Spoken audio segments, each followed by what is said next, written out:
नमस्कार मित्रों, मैं नवीन शुक्ल फिर हाजिर हूँ एक और सनसनीखेज वारदात की कहानी लेकर।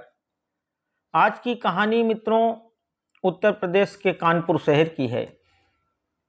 कानपुर शहर के सिविल लाइंस एरिया में बिहार बिन्नी बिला सोसाइटी में राहुल गुप्ता अपनी पत्नी एकता गुप्ता, उम्र लगभग 32 वर्ष, और 2 बच्चों के साथ रहते थे इसी कॉलोनी में। राहुल गुप्ता कानपुर के बड़े व्यवसायियों में से एक हैं, काफ़ी रईस व्यक्ति हैं। उनके माताजी का देहावसान हो गया है, पिताजी काफ़ी बीमार रहते हैं, और राहुल की पत्नी जो एकता हैं वो अक्सर क्या डेली पिछले 2-2.5 साल से ग्रीन पार्क में स्थित एक जिम में सुबह सुबह जिम करने जाती थी। इस जिम का ट्रेनर रायपुरवा शक्कर मिल के खलवा का रहने वाला विमल कुमार सोनी है। मित्रों, 24 जून 2024 को एकता गुप्ता हमेशा की तरह जिम के लिए अपने घर से निकलती है और काफ़ी समय बीत जाता है, लेकिन एकता जब घर वापस नहीं आती है तो राहुल काफ़ी परेशान होता है, क्योंकि बच्चों को संभालना, पिताजी का सारा इंतजाम देखना, और उधर एकता नहीं आती है तो काफ़ी परेशान होता है। वो एकता का फ़ोन मिलाता है, लेकिन एकता का फ़ोन बंद जा रहा था। अब उसे और चिंता हुई। वो घर से निकला, एकता को सब जगह ढूंढता रहा, दोस्तों के यहाँ, रिश्तेदारों के यहाँ, सब जगह पता किया, कहीं कोई खबर नहीं चली। मजबूर होकर राहुल गुप्ता थाने पहुंचता है और अपनी पत्नी की गुमशुदगी और अपहरण की एक तहरीर देता है। अपहरण की तहरीर में राहुल गुप्ता ये भी बताता है कि उसके घर से कुछ जेवर और नकदी वगैरह भी गायब है। तो वो शंका जाहिर करता है कि कहीं उसकी बीवी के साथ कुछ अनहोनी न हो गई हो। लेकिन पुलिस की कार्यशैली तो आप सब लोग जानते ही हैं। पुलिस ने एकता की उम्र पूछी और कहा कि जाओ इंतजार करो जाके 2-4 दिन, हो सकता है तुम्हारी बीवी का किसी से कोई अफेयर रहा हो, वो किसी के साथ भाग गई हो। अब पुलिस की इस तरीके की बातें सुन के, पुलिस का यह तंज सुनकर राहुल गुप्ता काफ़ी परेशान हो गए। खैर, ये मामला चलता रहा। राहुल ने मुख्यमंत्री जी को एक पत्र लिखा, प्रधानमंत्री जी को पत्र लिखा, सब जगह गुहार करता रहा, दौड़ता रहा, भागता रहा, लेकिन कोई कार्रवाई इस मामले पर हो नहीं पाई। फिर एक दिन राहुल को याद आया कि उसकी एक रिश्तेदार हैं, महिला, जो दिल्ली आईबी में कार्यरत हैं। तो उसने उन्हें फ़ोन किया और उनसे रिक्वेस्ट किया कि दीदी, बड़ी समस्या से घिर गया हूं मैं, मेरी पत्नी गायब है और कहीं से कोई कार्यवाही नहीं हो रही है, कृपया मेरी थोड़ी मदद कर दीजिए। खैर, वो महिला इनकी रिश्तेदार थी। उन्होंने कानपुर पुलिस से कांटेक्ट किया और रिक्वेस्ट किया कि इस मामले पे थोड़ा गंभीरता से वो लोग जांच करें, कहाँ गई वो महिला आखिर।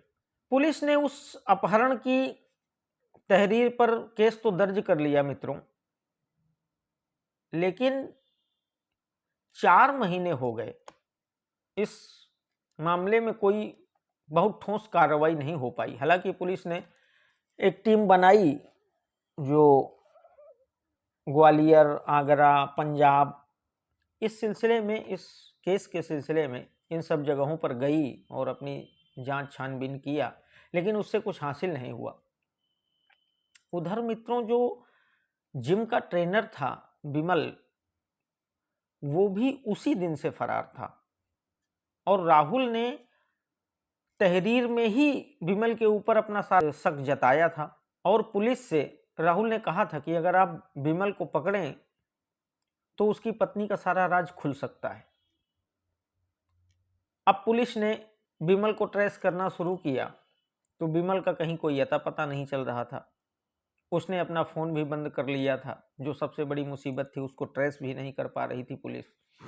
खैर, पुलिस ने विमल के घर वालों से संपर्क किया, विमल की बहन के यहाँ संपर्क किया, और जब विमल के गाड़ी की तलाशी ली पुलिस ने तो उसमें एक टूटा क्लेचर, रस्सी, टॉवेल और एक सिम ट्रे, कई सारी संदिग्ध चीजें बरामद हुई। राहुल को तो पहले से ही विमल पर शक था, पुलिस को भी विमल पर शक हुआ, लेकिन उसका कोई अता पता ही नहीं चल रहा था। खैर, पुलिस ने अपने कुछ मुखबिर एक्टिवेट किए और उनसे कहा कि अगर ये व्यक्ति कहीं दिखे या आए या इसकी कोई सूचना मिले तो उन्हें तुरंत सूचना दी जाए, ताकि इसको आनन फानन में धर दबोचा जाए।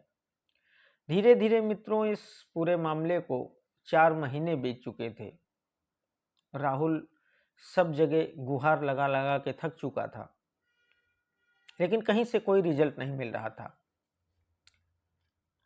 और एकता का कोई अता पता नहीं चल रहा था। तभी पुलिस को एक दिन अचानक सूचना मिली कि विमल अपने घर वालों से मिलने आ रहा है। खैर, पुलिस ने सक्रियता दिखाई और विमल अपने घर वालों से मिलने जैसे आया, पुलिस ने उसे धर दबोचा। अब पुलिस ने विमल से पूछताछ शुरू की तो मित्रों, विमल ने पुलिस को खूब छकाया। विमल से जब पूछते, वो एक नई जगह बताता, एक नई बात बताता, कभी गंगा के किनारे ले जाता और कहता कि यहाँ मैंने उसकी हत्या करके लाश बहा दी है, कभी कुछ कहता, कभी कहीं ले जाता। अच्छा, गंगा जी में भी उस समय जितनी लाशें मिली थीं या जो भी घटनाएं हुई थीं आसपास के थानों की, सब पुलिस ने पता किया, कहीं से एकता का कुछ सुराग नहीं मिल रहा था। तो विमल पुलिस को बहुत परेशान कर रहा था।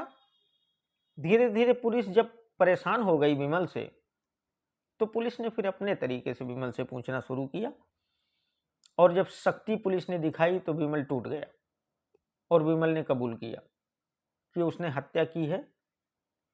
और वो ये कहने लगा कि आप डीएम साहब के बंगले चलिए। अब पुलिस को थोड़ा सा इस बात का बुरा लगा। पुलिस को लगा कि ये कुछ दबाव बनाना चाहता है, शिकायत करना चाहता है। पुलिस ने उसे डांटा, लेकिन उसने कहा कि आप परेशान मत होइए, आप डीएम साहब के बंगले तक चलिए और एकता आपको मिल जाएगी। डीएम साहब के बंगले के जस्ट बगल में जो ऑफिसर्स क्लब था, उसमें ये विमल कुछ ऑफिसर्स को, कुछ अधिकारियों को फिटनेस की ट्रेनिंग वगैरह देने जाता था, तो इसका उस एरिया में आना जाना अक्सर लगा रहता था और अधिकारियों से काफ़ी जान पहचान भी थी। तो सब लोग सोच रहे थे कि ये कुछ दबाव बनवाएगा, किसी से फ़ोन करेगा। खैर, पुलिस विमल को वहाँ लेके जाती है और विमल डीएम आवास के जस्ट बगल में, उन्हीं की डीएम आवास की दीवार से सटे हुए एक पीछे के एरिया में, जहाँ काफ़ी झाड़ वगैरह उगे हुए थे, विमल वहाँ लेके पुलिस को जाता है और एक जगह की तरफ इशारा करता है और कहता है कि इसे खुदवाइए। अब पुलिस को थोड़ा शक होती है। पुलिस जब उस गड्ढे को 6-7 फुट खुदवाती है तो वहाँ वही कपड़े जो राहुल ने एकता का जो उस समय हुलिया बताया था, जो कपड़े बताए थे, वो कपड़े और एक कंकाल उस गड्ढे से बरामद होता है। अब मित्रों, उस कंकाल के बरामद होने के बाद पुलिस ने विमल से हत्या की वजह जानने के लिए दोबारा विमल से पूछताछ शुरू की। पुलिस पूछताछ में विमल ने बताया मित्रों कि उस दिन एकता लगभग 1 घंटे जिम करने के बाद उससे बात करने के लिए कहने लगी। तो विमल ने उसे बाहर खड़ी गाड़ी के पास खड़े रहने के लिए बोला कि आप वहाँ खड़े रहो, मैं अभी यहाँ का काम निपटा के आ रहा हूँ। और विमल जब वहाँ पहुँचा तो विमल और एकता में कुछ बहस होने लगी। दरअसल विमल और एकता के बीच में काफ़ी बातचीत भी होती थी और अब विमल की शादी होने वाली थी। कुछ इन्हीं बातों को लेकर इन दोनों के बीच में झगड़ा शुरू हो गया और झगड़ा मित्रों इतना बढ़ गया कि विमल बहुत गुस्से में आ गया और उसी दरमियान विमल ने एकता को एक जोरदार पंच जड़ दिया। एकता बेहोश होकर गिर पड़ी और उसके नाक से खून निकलने लगा। असल में मित्रों ये जोरदार पंच एकता की गर्दन पर पड़ा था और ये पंच इतना जोरदार था मित्रों कि एकता की वहीं मौत हो गई।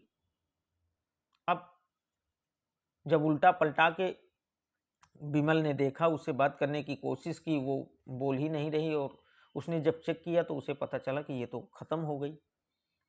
अब विमल परेशान हुआ कि ये तो बड़ी समस्या हो गई, लाश कैसे कहाँ ठिकाने लगाई जाए। विमल काफ़ी सोच विचार के बाद, चूंकि इस ऑफिसर्स क्लब में विमल का आना जाना था तो वो इस एरिया से और इन सब चीज़ों से बहुत अच्छे से परिचित था और उसे यह भी लगा कि यही एरिया एक सुरक्षित है।